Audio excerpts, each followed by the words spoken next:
سیدنا ابراہیم علیہ السلام، ان کے بعد جتنے بھی انبیاء اور رسول آئے وہ بھی سب کے سب سیدنا ابراہیم علیہ السلام کی نسل سے تھے۔ سلسلہ چلتا رہا حتیٰ کہ سیدنا داؤد علیہ السلام کو اللہ تعالیٰ نے نبی بنا کر بھیجا۔ داؤد علیہ السلام کی نسل میں آگے چل کر ایک انتہائی نیک شخص پیدا ہوئے جن کا نام عمران تھا۔ انتہائی برگزیدہ شخصیت تھے، اور انہوں نے جس عورت سے شادی کی اس کا نام حمنا تھا، اور یہ عورت بھی انتہائی پاک باز اور نیک اور صالحہ خاتون تھی۔ جب ان دونوں کی آپس میں شادی ہوئی اور کئی عرصہ گزر گیا اور ان کو اولاد نہ ہوئی، تو ایک مرتبہ اس پاک باز خاتون نے اپنے گھر کے اندر ایک منظر دیکھا۔ وہ منظر یہ تھا کہ ایک چڑیا تھی جو اپنے بچوں کو اپنی چونچ سے ان کو دانا چگوا رہی تھی۔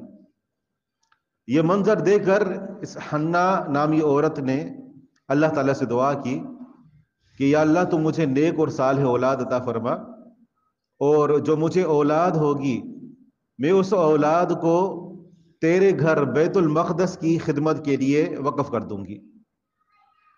اللہ تعالیٰ نے اس نیک خاتون کی اسی وقت دعا کو قبول کر لیا اور ان کو حمل ٹھہر گیا۔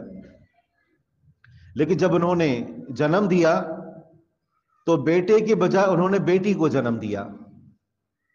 تو اللہ تعالیٰ کا شکر تو ادا کیا، لیکن ساتھ ساتھ یہ بھی کہا کہ رب انی وضعتها انثی، کہ میرے پروردگار میں نے تو بچی کو جنم دیا، میرے ذہن میں تو یہ تھا کہ بیٹا ہوگا تیرے گھر کی خدمت کرے گا، اب یہ بیٹی یہ تیرے گھر کی کیسی خدمت کرے گی؟